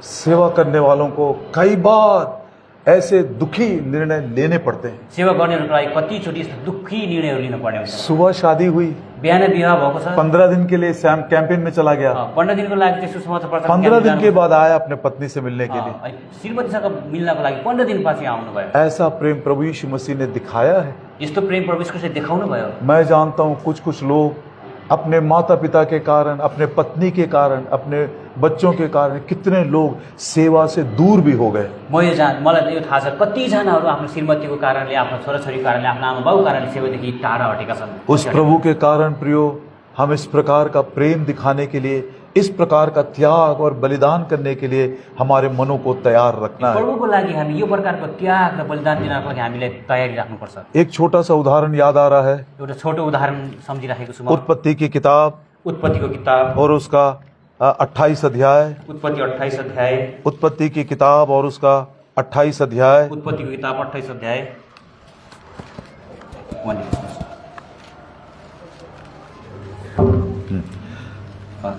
उत्पत्ति की किताब 29 अध्याय। उत्पत्तिको किताब 29 अध्याय और उसका 20 वचन पढ़ते हैं। त्यसको 20 पद हामी पढ्नेछौँ। Jacob served 7 years for Rachel, and they seemed unto him but a few days for the love he had to her. अनि याकुबले राहेलका निम्ति 7 वर्ष सेवा गरे, तिनीप्रति उनको प्रेम भएकाले ती वर्षहरू उनलाई थोरै दिन जस्तो लाग्यो। इतना प्रेम किया, यति प्रेम गरे, 20 साल तक उसकी सेवा किया। 20 सालसम्म उनले उनको सेवा गरे। किस प्रकार की सेवा? कस्तो प्रकारको सेवा? उसने अपने आप को भी इनकार कर दिया। उनले आफैलाई पनि इन्कार गरे। प्रभु यीशु मसीह ने कहा, प्रभु यीशु मसीहले भन्नुभयो, पिताजी से, पिताजीसँग, माताजी, भाइयों से, भाइहरूसँग, बहनों से, बहिनीहरूसँग, बच्चों से, बच्चासँग, एक एक बात बोलता बोलता आखिर में बोलता अपने आप से भी घृणा करना है। एउटा एउटा कुरा बोल्दा आफैलाई पनि, अपने आप से भी घृणा करना है। आफैलाई पनि घृणा गर्ने। अब याकूब को देखते हैं, अब याकूबको हेर्छौँ यहाँ, वो इतना प्रेम किया राहेल से, राहेललाई यति धेरै प्रेम गरे उनले, अपने आप को भी इनकार कर दिया। आफैलाई पनि उनले इन्कार गरे। पढ़ते हैं 20 वचन में, 20 पदमा हामी पढ्छौँ, याकूब 7 साल तक राहेल की सेवा किया और प्रेम के कारण वे वर्ष उसको बहुत थोड़े दिनों के लगे। याकुबले राहेलका निम्ति 7 वर्ष सेवा गरे, तिनीप्रति उनको प्रेम भएकाले ती वर्ष उनलाई थोरै दिन जस्तो लाग्यो। किस प्रकार की सेवा? कस्तो प्रकारको सेवा? अब आइए 31 वचन में। अब 31 पदमा आउनुहोस्। उत्पत्ति का 31 अध्याय, उत्पत्तिको 31 अध्याय, उसका पढ़ते हैं 38, 39 और 40। 38, 39, 40 हामीले पढ्नेछौँ। This 20 years have I been with thee. Thy ewes and thy she goats have not cast their young, and the rams of thy flock have I not eaten. यी 20 वर्षसम्म म तपाईसँग रहेँ, तपाईका भेडीहरू र तपाईका बाख्रीहरूले कहिल्यै बच्चा तुल्याएनन्, न त तपाईको बगालका भेडाहरू मैले खाएँ। That which was torn of the beasts I brought not unto thee, I bear the loss of it, of my hand didst thou require it, whether stolen by day or stolen by night. जंगली पशुद्वारा फारिएकोलाई मैले तपाईँ कहाँ ल्याइन, मैले नै त्यसको हानि सहे, चाहे दिनमा चोरिएको होस् वा रातमा चोरिएको होस्, तपाईले मेरो हातबाट त्यसको क्षतिपूर्ति लिनुभयो। 40 वचन, 40 पद। Thus I was in the day the drought consumed me, and the frost by night, and my sleep departed from mine eyes. मेरो हालत यस्तो थियो, दिनमा मलाई गर्मीले खान्थ्यो र रातमा तुषारोले, अनि मेरो निद्रा मेरो आँखाबाट भाग्थ्यो। क्यों इतना इनकार किया अपना? किन आफैलाई यति सारो इन्कार गर्यो? क्यों इतना नुकसान सहा उसने? किन यस्तो सारो हानि उनले सहे? क्योंकि राहेल से वो प्रेम करता था। किनभने उनले राहेलसँग प्रेम गर्थे। इसकी तुलना में, यसको तुलनामा यदि मुझको गवाही देना पड़े, यदि मैले गवाही दिनु पर्छ भने, ये बात ना मैं बहुत दुख से और बहुत नम्रता से कह रहा हूं ये बात। र यो कुरा म एकदम दुःखको साथमा र नम्रताको साथमा बताइरहेको छु। यही तुलना यदि मैं अपने प्रभु के साथ करूं यही तुलना यदि मैले प्रभुको साथमा गरौँ भने और यदि मैं प्रभु को ये गवाही दे सकता हूं क्या, प्रभुको लागि मैले गवाही के दिन सक्छु? मेरे प्रभु से मैंने इतना प्रेम किया, मेरो प्रभुसँग मैले यति धेरै प्रेम गरेँ, इस रीति से मैंने उसकी सेवा किया, यस प्रकारले मैले उहाँको सेवा गरेँ, उसके नाम के खातिर मैंने अपने आप को इतना इनकार किया, उहाँको नामको खातिर मैले आफैलाई यस्तो प्रकारले इन्कार गरेँ, रात को भी मैं उस ओस में भीगता रहा रातमा पनि म तुषारमा भिजेँ, और दिन के समय उस धूप में मैं जलता रहा। दिउँसो म चाहिँ एकदम घाममा जलेँ। मैं 20 साल तक ठीक से सोया भी नहीं। म 20 वर्षमा ठिकसँग सुत्न पनि सुतिनँ। Oh beloved, then what are we doing today? हे प्रियहरू, आज हामीले के गर्दैछौँ? एक मनुष्य के प्रेम के कारण एक मनुष्य यदि इतना ज्यादा इनकार कर सकता है अपने आप को, एउटा मान्छेको प्रेमको लागि यति कुराहरू इन्कार गर्न सक्छ भने, जिस प्रभु ने अपना सब कुछ मेरे लिए बलिदान कर दिया, जुन प्रभुले मेरो लागि सबै कुरा बलिदान गरिदिनु भयो, मेरा प्रेम किस प्रकार का है, मेरो प्रेम कस प्रकारको छ, मेरी सेवा किस प्रकार की मेरो है, सेवा कुन प्रकारको छ, कितना मैंने अपने आप को इनकार किया। कति मैले आफैले इन्कार गरेँ। एक बात प्रियो जो आज हमको देखने को मिलता है, एउटा कुरा प्रियहरू आज हामीले हेर्न लागिरहेको छौँ, हम अपने कन्वीनियंस के अनुसार, सहूलियत के अनुसार प्रभु से प्रेम करना, प्रभु की सेवा करना सीख गए हैं। हामी हाम्रो एकदमै सहुलियत अनुसार हामीले प्रभुको सेवा गर्न सिकिरहेका ओ छौँ। प्रिय, प्रभु दया करे हमारे ऊपर। प्रियहरू, प्रभुले हामीलाई दया गर्नुभएको, हमको अपने गुरु के समान बनना है। हामीलाई हाम्रो गुरु समान बन्नु छ। हमारे प्रभु के प्रेम को हमने देखा, हामीले हाम्रो प्रभुको प्रेमलाई हामी देख्यौँ। प्रभु के शब्दों में ये गवाही है, प्रभुको शब्दमा यो गवाही हो, मैं मेरे पिता की हर दिन की प्रसन्नता था, डेली डिलाइट था मैं, मेरो पिताको निम्ति म हर दिन प्रसन्नता थिएँ, लेकिन डेली मेरा डिलाइट मनुष्यों के पुत्रों के साथ था। तर मेरो प्रसन्नता चाहिँ मानिसको सन्तानसँग छ। प्रभु जी दया करिए, प्रभुजी दया गर्नुहोस्। ऐसा आपसे प्रेम करने के लिए, यस्तो तपाईँले प्रेम गर्नको अपने लागि, आप को इनकार करके आपसे प्रेम करने के लिए, आफैलाई इन्कार गरेर तपाईँलाई प्रेम गर्नको लागि जो भाई सेवा कर रहे हैं जो भाइले सेवा गर्नुभएको छ, उनके लिए एक और छोटा सा प्रोत्साहन है ये। उहाँहरूको लागि एउटा छोटो एउटा प्रोत्साहन छ। पहला शमूएल पहिलो शमूएल 17 अध्याय, 17 अध्याय, पहला शमूएल 17 अध्याय पहिलो शमूएल 17 अध्याय और उसका 34 वचन। उसको 34 पद। And David said unto Saul, thy servant kept his father's sheep. तेरा दास जो है अपने पिता की भेड़ों की चरवाही कर रहा था, एक शेर आया, एक भालू आया और छोटे से मेमने को झुंड में से उठा ले गया। तब दाउदले साउललाई भने, तपाईको दासले आफ्नो पिताका भेडाहरूको गोठालो किसके गर्थ्यो। भेड़ा को? कसको भेडाहरूको? पिता के भेड़ों को। पिताको भेडाको। ये मेरी नहीं है, यो मेरो होइन, मेरे पिता ने ये सुंदर सा झुंड मुझको दिया है। मेरो पिताले यो सुन्दर झुण्ड मलाई दिनुभएको वो छ। बात हम इसको खोल कर रखिएगा प्लीज। यसलाई खोलेर राख्नु होला कृपा गरिकन। यिर्मयाह की किताब यिर्मयाहको किताब 13 अध्याय 13 अध्याय 20 वचन। 20 पद। The book of Jeremiah chapter 13 and verse 20. 13 को 20। Lift up your eyes and behold them that come from the north. Where is the flock that was given thee, thy beautiful flock? आफ्ना आँखाहरू उठाओ र उत्तरबाट आउनेहरूलाई हेर, हाँ। तँलाई दिएको त्यो बगाल, तेरो सुन्दर बगाल कहाँ छ? सुंदर सा झुंड मैंने तुमको दिया था, सुन्दर झुण्ड मैले तिमीलाई दिएको थिएँ, इतनी भेड़ों को मैंने दिया था। यति भेडालाई मैले तिमीलाई दिएको थिएँ, बता ये सब भेड़े कहां पर हैं? भन त्यो भेडा कहाँ छन्? अब दाऊद कह रहा है, अब दाउदले भन्छ, मैं जब भेड़ों को चरा रहा था, म जब भेडालाई चराउँदै थिएँ, मेरे पिता की भेड़े हैं वो मेरो पिताका भेडा थिए। अचानक एक शेर आया, अचानक एउटा सिंह आयो, अचानक एक भालू आया अचानक एउटा भालु आयो और झुंड में से एक छोटे से मेमने को उठा कर ले गया। र एउटा सानो मेमनालाई उठाएर लग्यो। मैंने क्या किया? मैले के गरेँ? 35 वचन। 35 पद। पहला शमूएल 17 अध्याय 35 वचन। पहिलो शमूएल 15 को 37। I went out after him, smote him, delivered it out of his mouth, and when he arose against me, I caught him by his beard and smote him and slew him. माफ गर्नु 35। तब म निस्केर त्यसको पछि लाग्थेँ र मैले त्यसलाई हिर्काउँथेँ र त्यसको मुखबाट छुटाउँथेँ, अनि जब त्यो मेरो विरोधमा उठ्थ्यो तब म त्यसलाई त्यसको दाढीमा समाउँथेँ, त्यसलाई हिर्काउँथेँ र त्यसलाई मार्थेँ। दाऊद ने क्या किया? दाउदले के गरे? अपने प्राण को भी जोखिम में डाल दिया। आफ्नो प्राणलाई पनि उनले चाहिँ वो दाम चुकाने के लिए तैयार है। त्यो दाम चुकाउनको लागि तयार भए। क्यों? किन? ये मेरे पिता की भेड़े हैं। यो मेरो पिताको भेडा हुन्। सेवकों से, मुझसे प्रभु पूछ रहा है, र सेवकहरूसँग मसँग पढ्ने सोध्दै हुनुहुन्छ, क्या तूने मुझसे, स्वर्गीय पिता से, अपने प्रभु से ऐसा प्रेम करके मेरी भेड़ों की ऐसी सेवा किया तूने? र परमेश्वरले सोध्दै हुनुहुन्छ के यस्तो प्रकारले तिमीले सेवा गर्दैछौ? मैं उसके पीछे भागा, म उसको पछि भागेँ, उसके मुंह से मैंने उसको निकाल लिया। उसको मुखबाट मैले निकाले उसलाई। ये छोटी सी बात नहीं है। यो सानो कुरा होइन, दिस रिक्वायर्स लव। यसको लागि चाहिँ प्रेम चाहिन्छ। जो एल्डर और जो बड़ा बनने की कोशिश करते हैं, सपना देखते हैं, संघर्ष करते हैं, उनको एक छोटी सी चेतावनी प्रभु के नाम से आपको देना चाहता हूं। जो प्राचीन बन्नको लागि अथवा एल्डर बन्नको लागि चाहनुहुन्छ त्यसको लागि एउटा सानो चेतावनी म दिन चाहन्छु। मेरे ही जीवन का हिसाब देते देते सिर चोटी पैर को एक करना पड़ेगा। र मेरै जीवनको हिसाब देखेर यो चाहिँ एकदम खुट्टादेखि पैतालासम्म चाहिँ एक गर्नुपर्छ। हाँ, एड़ी चोटी को एक करना पड़ेगा, है ना। मेरे पाँव को सर के ऊपर रखना पड़ेगा। इतना संघर्ष है।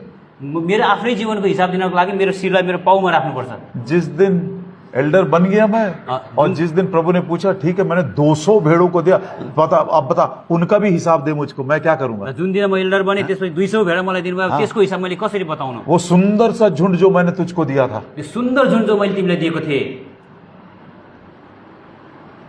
it will be a struggle for me to give an account of my life. And if the Lord is going to ask me, I gave you a flock of 200, 300, 500, come give me an account of all those 500 sheep. र मैले आफ्नै मेरो जीवनको हिसाब दिन मलाई गाह्रो छ। परमेश्वरले मलाई 200, 300, 500 दिनुभएको भेडा पैसा मैले कसरी दिनु। एक छोटा सा मेमना, एउटा सानो मेमना पाठो, लैम्ब है वो, भेडाको पाठो हो, एक शेर उठाकर लेकर गया। एउटा सिंहले उठाएर लग्यो। मैंने उसके मुंह से उसको निकाला। मैले उसको मुख, त्यो सिंहको मुखबाट उसलाई निकालेँ। क्या मेरे हृदय में ऐसी कोई गवाही है कि मैंने मेरे पिता के भेड़ों में से, क्योंकि उसने मुझसे इतना प्रेम किया, एक को मैंने शेर के मुंह से निकाल कर लाया है। के मेरो निम्ति यस्तो एउटा गवाही छ, यो मेरो भेडा जो मलाई पिताले दिनुभयो, म सिंहको मुखबाट निकालेर ल्याएँ। बहुत सारी बातें बोल दिया मैंने। मैले धेरै कुरा बोलेँ भने। अब मालूम पड़ रहा है दाम चुकाना कितना मुश्किल है। अब यो जान्नुपर्छ दाम चुकाउन कति गाह्रो छ। एक चेला यदि गुरु के समान बन जाए काफी है। एउटा चेला जो गुरु समान हुन्छ त्यो चाहिँ प्रभु जी वचन सुनना कितना आसान है। वचन सुन्न कति सजिलो छ। कभी कभी प्रेम करना भी आसान है, कहिले कहिले प्रेम गर्न पनि सजिलो छ। लेकिन तेरे जैसा प्रेम करना, तर तपाईको जस्तो प्रेम गर्न, शेर के मुंह से भेड़ को निकाल लेना, सिंहको मुखदेखि भेडालाई निकालेर ल्याउनु, माता पिता से ज्यादा तुझसे प्रेम करना, माता पितालाई भन्दा धेरै तपाईलाई प्रेम गर्नु। प्रभु दया करे प्रियो, प्रभु दया गर्नु भएको होस् प्रियहरू। थोड़े साल और बच गए हैं, अब थोरै समय मात्रै, थोरै वर्ष बाँकी छ। प्रभु करे सबसे सर्वोपरि सबसे ज्यादा प्रेम हम अपने प्रभु से करें और चेले बनने का जो दाम है उसको हम चुका सकें। प्रभुले हामीलाई यो बनाउनु भएको होस् र चेला बन्नको लागि र त्यो दाम चुकाउनको लागि हामीलाई तयार पार्नु भएको होस्। दोस्रो कुरा, लूका सुसमाचार लुकाको सुसमाचार 14 अध्याय 27 वचन। 27 पद। लूका सुसमाचार 14 अध्याय 27 वचन। लुका 14 को 27। ये भी हमारे प्रभु यीशु मसीह ने कहा, यो पनि हाम्रो प्रभु यीशु ख्रीष्टले भन्नुभयो, Whosoever doth not bear his cross and come after me cannot be my disciple. जो आफ्नो क्रूस बोक्दैन र मेरो पछि लाग्दैन त्यो मेरो चेला हुन सक्दैन। जो अपना क्रूस उठाकर मेरे पीछे नहीं आता है वो मेरा चेला नहीं हो सकता। जो आफ्नो क्रूस उठाएर मेरो पछि आउँदैन त्यो मेरो चेला हुन सक्दैन। इसी बात को मत्ती ने एक और तरीके से कहा। एक कुरालाई चाहिँ मत्तीले अर्कै प्रकारले लेखेको छन्। मत्ती सुसमाचार, मत्तीको सुसमाचार 16 अध्याय और उसका 24 वचन। 16 को 24। Then said Jesus unto his disciples, If any man will come after me, let him deny himself, take up his cross and follow me. यसुले आफ्नो चेलाहरूलाई भन्नुभयो, कोही मेरो पछि आउन चाहन्छ भने उसले आफैलाई इन्कार गरोस्, आफ्नो क्रूस उठाओस् र मेरो पछि लागोस्। मत्ती सुसमाचार का 10 अध्याय, मत्तीको सुसमाचार 10 अध्याय और उसका 38 वचन। त्यसको 38 पद। And he that taketh not his cross and followeth after me is not worthy of me. अनि जो आफ्नो क्रूस उठाएर मेरो पछि लाग्दैन त्यो मेरो योग्यको हुँदैन। प्रियो, हर रोज हमको ये काम करना है। प्रियहरू, हरेक दिन हामीले यो काम गर्नु छ। Daily we have to carry our cross and follow him. दिनदिनै हामीले हाम्रो क्रूस उठाएर उहाँलाई पछाउनु पर्छ। क्रूस उठाने का मतलब है क्रूस उठाउनुको अर्थ धीरे धीरे उस मृत्यु को अपने जीवन में अनुभव करते जाना है। बिस्तारै बिस्तारै त्यो मृत्युलाई हाम्रो जीवनमा अनुभव गर्दै जानु। क्रूस का प्रभाव 4 तरीके से हमारे जीवन में हमको मदद और सहायता देता है। क्रूसको प्रभाव हामीले 4 प्रकारले हाम्रो जीवनमा सहायता पुर्याउँछ। सबसे पहले, सबैभन्दा पहिला उस क्रूस के द्वारा हम संसार के लिए मर सकते हैं। र सबैभन्दा पहिला त्यो क्रूसद्वारा हामी संसारको निम्ति मर्दछौँ। गलतियों की पत्री 6 अध्याय और उसका 14 वचन। त्यसको 14 पद। गलतियों की पत्री 6 अध्याय और उसका 14 वचन। गलती 6 को 14। God forbid that I should glory save in the cross of our Lord Jesus Christ, by whom the world is crucified unto me and I unto the world. हाम्रो प्रभु येशू ख्रीष्टको क्रुसमा बाहेक अरू कुनै कुरामा म गर्व गर्दै गर्दिनँ, जसद्वारा संसार मेरो निम्ति र म चाहिँ संसारका निम्ति क्रुसमा टाँगिएको छु। कितना सच्चा ये अनुभव होना चाहिए। कस्तो वास्तविक यो अनुभव हुन ये पर्दछ। क्रूस की शक्ति के द्वारा यो क्रुसको शक्तिद्वारा जब मैं अपना क्रूस उठाकर चलता हूँ, जब म आफ्नो क्रुस उठाएर चल्छु, हिँड्छु, इसका ये मतलब है कि मैं संसार के लिए मर गया हूँ। र यसको मतलब कि म संसारको निम्ति मरेको छु। एक और उदाहरण, अर्को एउटा उदाहरण, गलतियों की पत्री गलातीको पत्री 5 अध्याय 5 अध्याय उसका 24 वचन, यसको 24 पद, Galatians 5:24, Galati 5:24, they that are Christ have crucified the flesh with the affections and lusts. अनि जो ख्रीष्टका हुन् उनीहरूले शरीरलाई वासना र लालसासँगै क्रुसमा टाँगेका छन्। गलतियों की पत्री गलातीको पत्री 2 अध्याय 2 अध्याय उसका 20 वचन, त्यसको 20 पद। इसको हम डिटेल्स में समझाएंगे नहीं अभी, यसलाई हामी डिटेलमा हेर्दैनौँ, लेकिन क्रूस के ही शक्ति के द्वारा इस रीति से हम उस मृत्यु को अनुभव कर सकते हैं। तर क्रुसको शक्तिद्वारा हामी यो अनुभव हामी गर्छौँ। गलतियों को 2:20, Galati 2:20, I am crucified with Christ. म ख्रीष्टसँग क्रुसमा टाँगिएको छु। रोमियो की पत्री रोमीको किताब 6 अध्याय 6 अध्याय और उसका 6 वचन, रोमी 6 को 6, knowing this that our old man is crucified with him.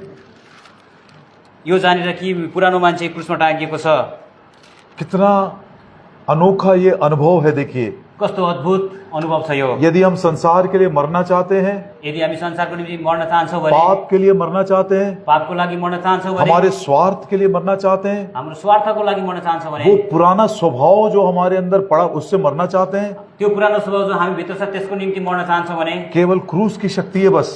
केवल क्रुसको शक्तिको द्वारा मात्र, अदरवाइज हम ये अनुभव नहीं कर सकेंगे। नत्र भने हामी यो अनुभव गर्न सक्दैनौँ। इसीलिए प्रभु यीशु मसीह ने कहा, यसै कारण प्रभु यीशु ख्रीष्टले भन्नुभयो, हर रोज अपना क्रूस उठाकर मेरे पीछे चलो। हर दिन आफ्नो क्रुस उठाएर मेरो पछि लाग। एक जवान को मैं जानता हूँ, एउटा जवानलाई म जान्दछु, संडे के दिन ऑफिस से उसको एक खबर आया, आइतबार अफिसदेखि उसलाई एउटा खबर आयो, मैनेजर आपका इंतजार कर रहा है। म्यानेजरले तिमीलाई पर्खिरहेको छ। जवान ने कहा, जवानले भन्यो, आज संडे वर्शिप है, वर्शिप होने के बाद मैं आऊंगा। आज आइतबार आराधना हुन्छ, आराधना पछि आउँछु। दोबारा फिर वो ऑफिस से आया, फेरि दोस्रो पटक अफिसबाट आयो खबर, बोलने लगा, भाई जोनल मैनेजर आया है। र भन्दैछ जनरल म्यानेजर अथवा त्यो माथिल्लो म्यानेजर आउँदैछ। तो उसने कहा, कोई भी क्यों ना हो, आज मैं वर्शिप करूंगा, उसके बाद जाऊंगा। जोसुकै किन नहोस्, आज आराधना पछि मात्रै म आउँदछु। आराधना खत्म हुई, आराधना सकियो, पेट भर के खाना खाया, पेटभरि खाना खायो, 2 बजे पहुंचा वो। 2 बजे पुगे त्यहाँ। जोनल मैनेजर दोनों 10 बजे से इंतजार कर रहे हैं। र म्यानेजर र जेनरल म्यानेजरले 10 बजेदेखि उसलाई पर्खिरहेका थिए। अंदर जाते साथ मैनेजर ने क्या बोला मालूम? भित्र जाने बित्तिकै म्यानेजरले के भने थाहा छ? Why do you behave like a crucified man? तिमीले किन यसरी क्रुसमा टाँगिएको मान्छे जस्तो व्यवहार गर्दैछौ? हाँ, क्रूस के ऊपर चढ़े हुए मरे हुए मनुष्य के समान क्यों व्यवहार कर रहा है? क्रुसमा चढेर मरेको मान्छेको जस्तो किन व्यवहार गर्दैछौ? तुरंत तुमको मैं डिसमिस कर दूंगा, जिसमें मतलब सस्पेंड कर दूंगा, तिमीलाई म एकदम यहाँ नगरीदेखि चाहिँ सस्पेन्ड गरिदिन्छु, डिसिप्लिनरी एक्शन ले लूंगा। अनुशासनको कारबाही गर्छु। वो हंसता रहा जवान। ऊ जवान हाँस्छ। मीनिंग क्या है देखिए, मिनिङ यसको के हो, अर्थ के हेर्नुहोस्, अपना क्रूस उठाकर चल रहा है, आफ्नो क्रुस बोकेर ऊ हिँड्दैछ। प्रभु को इतना महान स्थान, प्री एमिनेंट प्लेस दिया।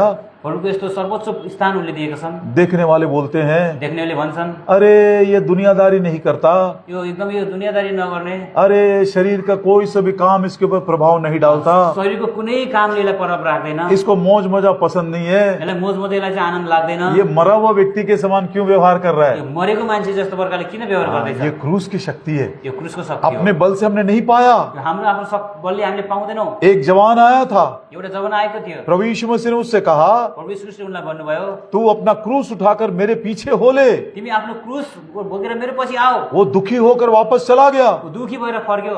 बहुत बार प्रियो, ये क्रूस उठाना हमारे लिए बहुत दुख की बात लगती है, बहुत परेशानी होती है। धेरै पटक यो क्रुस उठाउन हाम्रो लागि एकदमै दुःखको कुरा र कठिन कुरा छ प्रिय। अब यहाँ पर आपको बहुत स्पष्ट समझ में आना चाहिए, अब यहाँ तपाईँले एकदम प्रष्टसँग बुझ्न चाहनु, ये क्रूस उठाने का मतलब क्या है। यो क्रुस उठाउनेको मतलब के हो?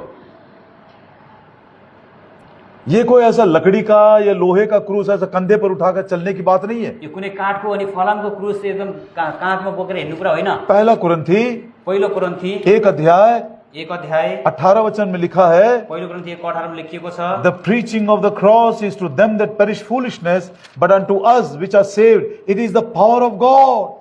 क्रुसको प्रचार चाहिँ नष्ट हुनेहरूको निम्ति मूर्खता हो, तर हामी मुक्ति पाउनेहरूको निम्ति चाहिँ परमेश्वरको सामर्थ हो। जो उद्धार पाए हैं, जसले उद्धार पाउनु भएको जिन्होंने छ, प्रभु यीशु मसीह को अंगीकार किए हैं, जसले परमेश्वर क्रुसलाई स्वीकार गरेका छन्, जिन्होंने अपना क्रूस उठाकर चल रहे हैं, जसले क्रुस उठाएर हिँड्दैछन्, उनके लिए यह शक्ति है। उनीहरूको लागि यो शक्ति हो। कई बार लोग कहते हैं मैं अपना क्रूस उठा रहा हूं, मतलब मैं बड़ा दुख में से जा रहा हूं। Cross is not for suffering, र कतिले भन्छन् यो क्रुस उठाएर मैले एकदमै दुःख भोगिरहेको छु। Cross is the power which empowers you.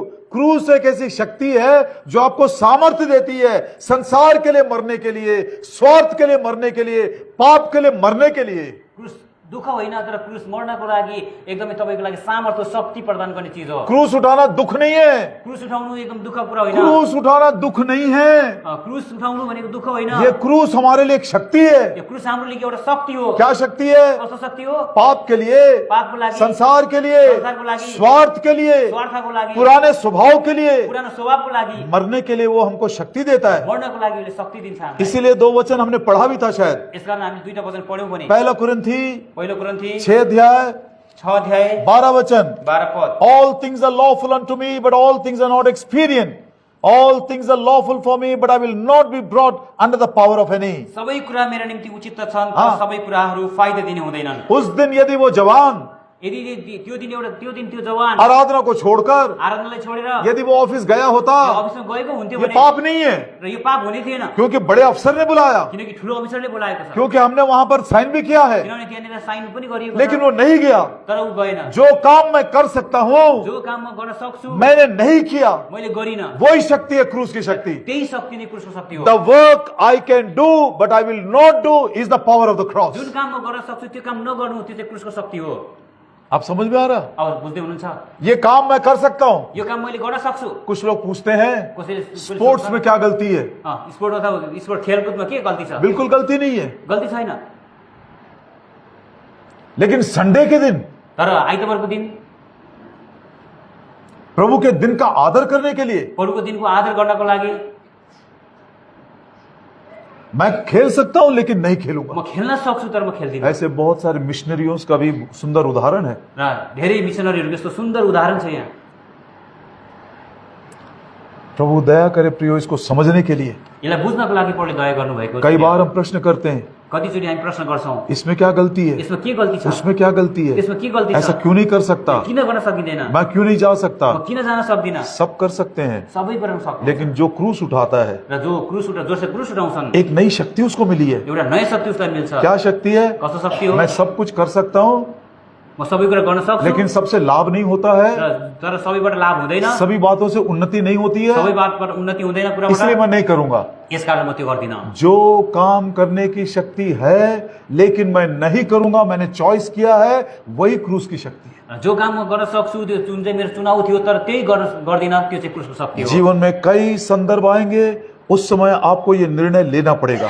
जीवनको कति परिस्थितिहरूमा यो निर्णय तपाईले लिनुपर्ने हुन्छ। ये बड़ा अजीब सा जीवन है। यो एउटा अद्भुत जीवन हो। यही पहला दूसरा कोरिन्थी 2 कोरिन्थी 4 अध्याय 4 अध्याय 12 वचन। 12 पद। दूसरा कोरिन्थी 4 अध्याय 12 वचन। 2 कोरिन्थी 4 अध्याय 12 पद। Death worketh in us but life in you। मृत्यु हामीमा काम गर्छ तर जीवन त तिमीहरूमा। क्या अजीब जीवन है, देखिए। कस्तो अद्भुत जीवन छ यो, अजीब जीवन। दूसरों को जीवन देने के लिए र अर्कालाई जीवन दिनको लागि मैं मृत्यु का अनुभव कर रहा हूँ। मैले मृत्युको अनुभव गर्छु। यदि मैं बड़ा बनना चाहता हूँ, यदि म ठुलो बन्न चाहन्छु, मुझको सेवक बन जाना है। र म चाहिँ एकदम सेवक बन्नु पर्छ। What a wonderful life is this। कस्तो अद्भुत जीवन हो यो। When I die, जब म मर्छु I give life। म जीवन दिन्छु। When I'm humbled, जब म नम्रतामा आउँछु I'm exalted। म एकदम उठाइन्छु, उचालिन्छु। When I serve, जब मैले सेवा गर्छु I become a chief। म एकदमै प्रमुख हुन्छु। ये दुनिया में ये बिल्कुल मेल नहीं खाता है, यो संसारमा एकदम यो कुरा मिल्दैन। इसीलिए अपना क्रूस उठाकर यसकारण आफ्नो क्रुस उठाएर प्रभु यीशु मसीह के पीछे चलते हुए र प्रभु यीशुको पछि हिँड्दै गर्दा हम यही बोलेंगे, हामी यही भन्ने छौं, हे प्रभु यीशु, हे प्रभु येशू, जहाँ तू जाएगा जहाँ तपाईँ जानुहुन्छ हम भी जाएंगे, हामी पनि जानेछौँ। जो काम तू करेगा जुन काम तपाईले वही गर्नुहुन्छ काम हम भी करेंगे। त्यही काम हामी पनि गर्नेछौँ। अब प्रभु यीशु मसीह से पूछते हैं, प्रभु यीशु मसीह सोधिन्छ, प्रभु जी आप भी क्रूस उठाते थे क्या? प्रभु के तपाईले पनि क्रुस उठाउनुहुन्छ? अरे उसका नाम ही वही है, क्रूसिफाइड क्राइस्ट। र उहाँको नामै त्यही हो, एकदमै उसका नाम ही है क्रूस घातित मसीह। क्रुसमा टाँसिएको मसीह। अपने मन से कुछ भी नहीं किया, आफ्नो मनबाट केही गर्नु भएन उहाँले। जो काम अपने पिता से देखता था जो कुरा काम पिताले देखाउनुहुन्थ्यो वही काम वो खुद करता था। त्यही काम उहाँले गर्नुहुन्थ्यो। जो आज्ञा पिता से मिलती थी जुन आज्ञा पिताबाट पाइन्थ्यो वो खुद उसको करता था। स्वयं त्यसलाई गर्नुहुन्थ्यो उहाँ। जो उसके पिता की इच्छा थी जे पिताको इच्छा थियो वो खुद करता था। वो त्यही गर्नुहुन्थ्यो उहाँले। What the father was doing, the son was doing. जे पिताले गर्नुहुन्थ्यो सनले त्यही छोराले त्यही Where the गर्नुहुन्थ्यो। father was leading him, the son was led. जुन प्रकारले पिताले नेतृत्व गर्नुहुन्थ्यो उहाँले त्यही प्रकारले। आज हम भी ऐसे बोलेंगे, आज हामी यसरी भनेछौँ, Lord Jesus, Prabhu Yeshu I will follow you. म तपाईँलाई पछाउने छु। I will take up my cross and follow you. मैले क्रुस बोकेर तपाईँलाई पछाउने छु। Where you go, I will go. जहाँ तपाईँ जानुहुन्छ त्यहाँ म जानेछु। Where you work, I also will work. जहाँ तपाईँ हिँड्नुहुन्छ म त्यहाँ हिँड्नेछु। प्रभु दया करें इन बातों को समझने के लिए। यो कुरा बुझ्नको लागि प्रभुले दया गर्नु भएको ये होस्। क्रूस की मृत्यु जब मेरे अंदर काम करेगी तब मैं दूसरों को जीवन दे सकूंगा। अन्यथा प्रियो केवल हम भाषण बोलते जाएंगे, किसी को कोई भी लाभ नहीं मिलेगा। जब यो क्रुसको मृत्यु जब मैले क्रुसले मलाई मार्छ म मर्दै जान्छु त्यसपछि मैले अरूलाई जीवन दिन्छु, नत्र भने यो चाहिँ एकदमै भाषण जस्तो। यदि हम नुकसान उठाएंगे यदि हामीले एकदम हानि उठाउँछौँ भने तब हम उसको लाभ उठाएंगे। तब हामीले त्यसमा लाभ उठाउँछौँ। आखिरी में अन्तिममा उसी लूका सुसमाचार लुकाको सुसमाचार 14 अध्याय 14 अध्याय और उसका 33 वचन। त्यसको 33 पद। लुक्स गॉस्पेल चैप्टर 14 लुका 14 को 33 और उसका 33। 14 को 33। So likewise, whosoever he be of you that forsaketh not all that he hath, he cannot be my disciple.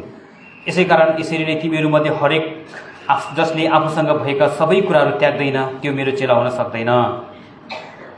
प्रभु यीशु मसीह प्रभु येशू मसीह मनुष्यों का त्यागा हुआ है ऊ चाहिँ मान्छेबाट त्यागिनु भयो और परमेश्वर का भी त्यागा हुआ र है। परमेश्वरबाट पनि त्यागिनु भयो। जैसे जैसे हम पढ़ते जा रहे हैं प्रियो, वो दाम देखिए कैसे बढ़ता बढ़ता बढ़ता जा रहा है। र हामी हेर्छौँ पिँढीहरू जस्तो जस्तो यो दानको कुरा छ उहाँ चाहिँ कस्तो बढ्दै बढ्दै गइरहेको छ। कभी कभी लगता है कहिले कहिले लाग्छ ये बोलने वाला बहुत बड़ी बड़ी बातें बोल रहा है, बोल्नेवाला एकदम धेरै धेरै कुरा बोल्छ, ऐसा हो ही नहीं सकता। यो हुनै सक्दैन। ठीक है, गुरु के समान बन ही नहीं सकते फिर। ठिक छ, गुरुसम्म ऊ बन्नै सक्दैन। यदि ये बातें कठिन लग रही है, यदि यो कुरा गाह्रो लागेको छ भने, ऐसा दाम यदि मैं नहीं चुका सकता हूँ, यस्तो दाम मैले चुकाउन सक्दिनँ, तो ये व्यर्थ है सोचना कि ये चेला गुरु के समान बन सकता है। र यो चाहिँ व्यर्थ सोच्नुहोस् कि गुरु चेला चाहिँ गुरु समान बन्न सक्छ। प्रभु से भी पूछिए, प्रभुसँग पनि सोध्नुहोस्, Lord Jesus, did anybody forsake you? प्रभु येशू तपाईँले के छोड्नु भयो, त्याग्नु भयो?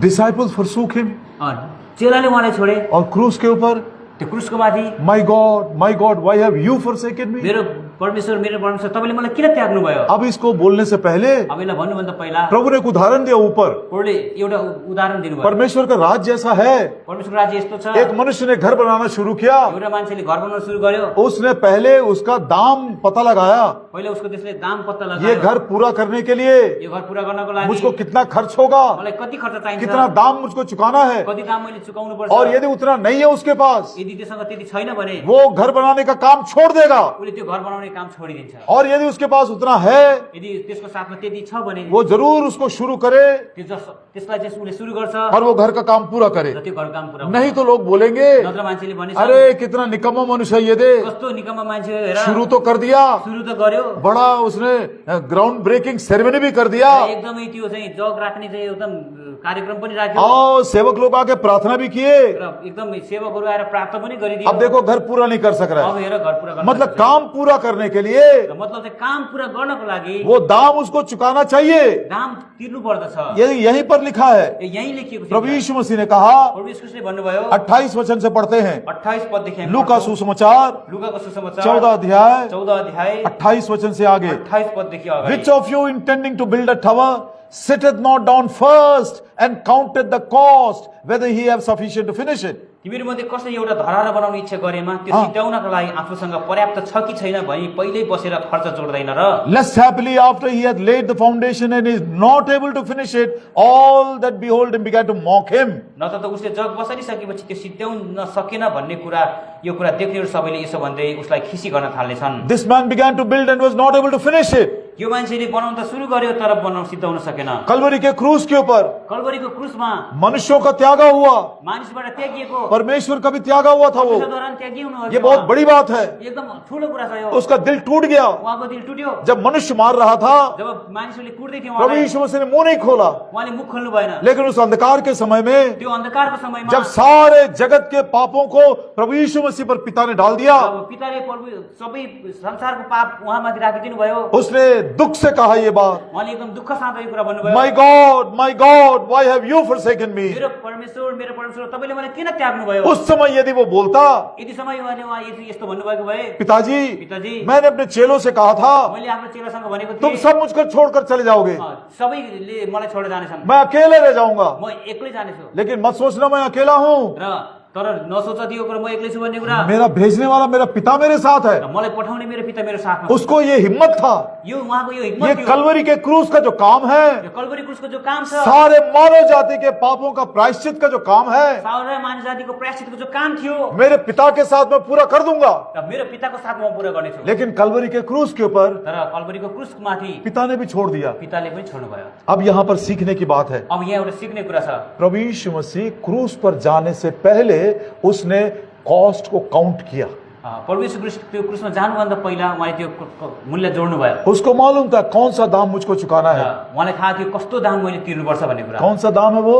कस्तो दाम थियो त्यो? आइए ध्यान से पढ़िएगा इसको। आउनुहोस् ध्यानसँग पढौँ यसलाई। लेवी की किताब लेवीको किताब 16 अध्याय, 16 अध्याय, लेवी की किताब और उसका 16 अध्याय, लेवीको किताब 16 अध्याय। बड़ा अनमोल वचन है ये। एकदम अनमोल वचन छ यो। मैं लीडर्स और सेवकों से कहना चाहता हूँ, म एकदमै नेतृत्व गर्ने सेवकसँग सोध्न चाहन्छु, ऑल सर्वेंट्स ऑफ गॉड, सबै परमेश्वरको सेवकहरू, all leaders in the house of God, परमेश्वरको घरको नेतृत्व गर्नेहरू, leadership is a loneliness। र यो चाहिँ एकदमै नेतृत्व गर्नु भनेको यो एक्लोपन हो। अगुवाई करना ये लोनलीनेस है। यो अगुवाई गर्नु भनेको एकदम एक्लोपन हो।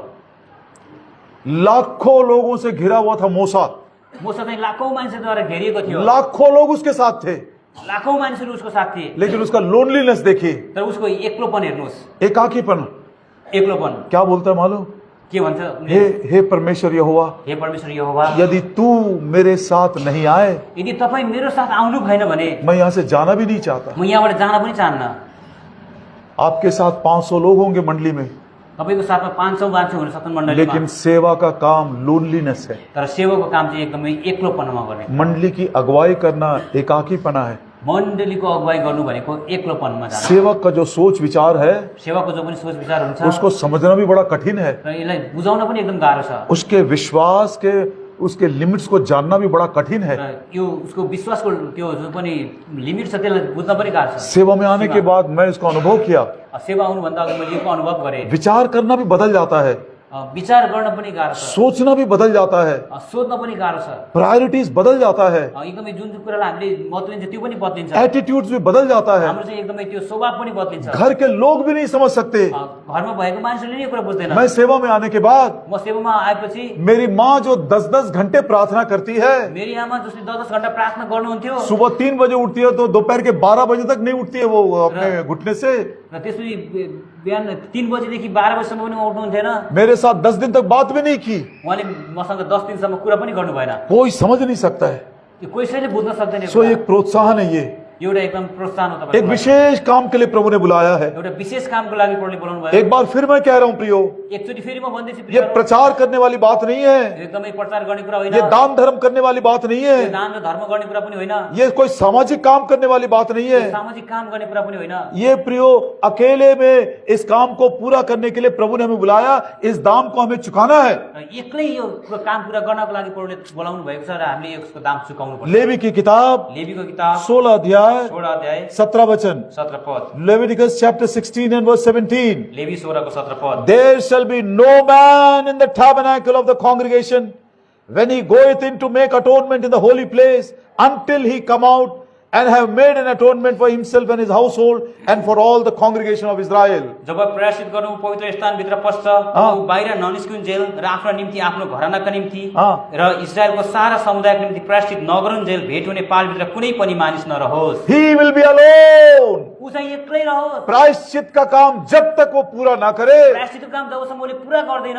कोई भी मनुष्य उसके साथ नहीं जाएगा। कोही पनि मान्छे उसको साथमा अकेला वो अंदर जाएगा, ऊ एक्लै भित्र जानेछ। अकेला वो उस काम को पूरा करेगा। उसले एक्लै त्यो कामको पूरा गर्छ। प्रभु यीशु मसीह को मालूम है ये प्रभु यीशु ख्रीष्टको यो कुरा थाहा थियो। ये वचन उसने सीखा है। यो वचन उहाँले सिक्नु भएको थियो। उसको मालूम था यदि मैं इस रीति से सारे दुनिया के पापों का प्रायश्चित करने के लिए आया हूं, ये दाम मुझको चुकाना पड़ेगा।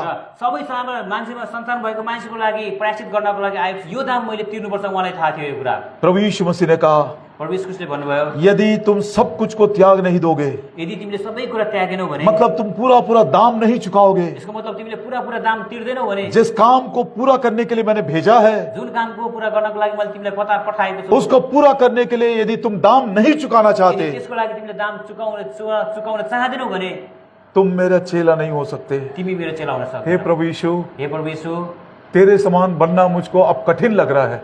तपाई जस्तो हुनु मलाई कठिन छ। ये दाम मेरे लिए बड़ा कठिन लग रहा है। यो दाम मेरो लागि मलाई कठिन लागिरहेको छ।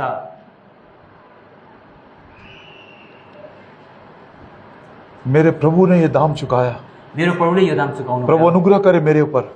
प्रभुले ममाथि अनुग्रह गर्नुभएको। प्रभु हम पर अनुग्रह करे। प्रभुले हामीमाथि अनुग्रह गर्नुभएको। हमारे प्रभु के समान हम बनना चाहते हैं। हाम्रो प्रभुको समानमा हामी बन्न चाहन्छौँ। हमारे गुरु के समान हम बनना चाहते हैं। हाम्रो गुरुको समानमा हामी बन्न चाहन्छौँ। न केवल सद्गुणों को हमने देखा, र हामीले सद्गुण मात्रै हेरेनौँ, लेकिन उसके दाम को भी किस रीति से उसने चुकाया है। त्यो दाम पनि कसरी तिर्नु भयो, चुकाउनु भयो, त्यो पनि हेर्यौँ। प्रभु दया करे। प्रभुले दया गर्नुभएको। एक बात फिर से बोलना चाहता हूँ, एउटा कुरा फेरि पनि भन्न चाहन्छु। जितने मेरे सह सेवक, माई कोवर्कर्स इन द मिनिस्ट्री, जति पनि मेरो सहकर्मीहरू साथीहरू हुनुहुन्छ सेवामा, सर्विस इज लोनलीनेस।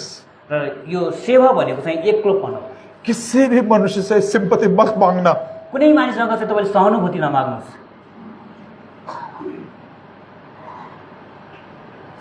कितना भी दाम चुकाना पड़े, जस्तोसुकै दाम किन चुकाउनु नपरोस्। Don't seek sympathy from any man. कुनै मानिसबाट पनि सहानुभूति नखोज्नुहोस्। ये बुलाहट केवल आपकी है। यो बुलाहट केवल तपाईको। ये बुलाहट केवल आपकी है। यो बुलाहट केवल तपाईको। आप ही को पूरा करना है। तपाईले नै पूरा गर्नु। ये काम आपका है। यो काम तपाईको। प्रभु ने आपको दिया है। प्रभुले तपाईलाई दिनु आपको भएको। अकेला पूरा करना है। तपाईले एक्लैलाई पूरा गर्नुहुन्छ। बस एक प्रॉमिस है, एउटा प्रतिज्ञा छ, जो मेरी सेवा करेगा, जो मेरो सेवा गर्नेछ, मेरा पिता उसका आदर करेगा। मेरो पिताले उसको आदर गर्नुहुन्छ। वो वचन हम सब मिलकर पढ़ेंगे। त्यो वचन हामी सबै मिलेर पढ्नेछौँ। यूहन्ना सुसमाचार यूहन्ना सुसमाचार 12 अध्याय 26 वचन। 26 पद। यूहन्ना सुसमाचार का 12 अध्याय 26 वचन। यूहन्ना 12:26 सब मिलकर पढ़ेंगे। सबै मिलेर पढ्नेछौँ।